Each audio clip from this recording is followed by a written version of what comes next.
Yes, of course. Makikita natin, no, ito hindi lamang pang-eleksyon katulad ng sinasabi nila. Bukas na po ang ibang mga kadiwa centers natin para po sa 20 pesos na bigas.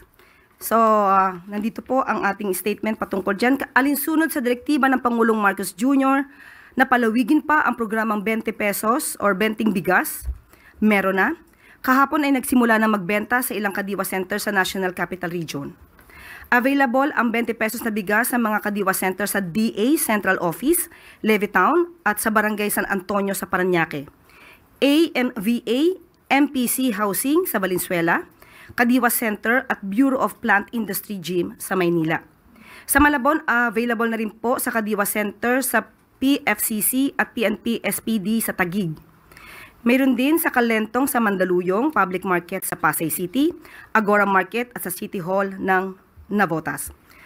Bukas ay magsisimula na rin magkaroon ng 20 bigas, 20 pesos na bigas sa 32 Kadiwa Center sa Bulacan, Cavite, Laguna, Mindoro at Rizal. So, tingin po natin dahil bumababa po at nabibigyan po natin ng pagkakataon ng ating mga kababayan na makabili ng 20 pesos na kada kilo na bigas. Ang market po nito ay maaari ma-impluensyahan. We hope na kahit sa market po ay maibaba nila ang presyo ng bigas na hindi naman po din naaapektuhan ng ating mga magsasaka. Hindi po natin nakikita na ito'y makakaapekto dahil tandaan natin ang serbisyo naman po, sino man po ang nakaluklok dyan ay para sa taong bayan. So hindi po dapat gamitin kung nanalo o natalo ang mga kandidato.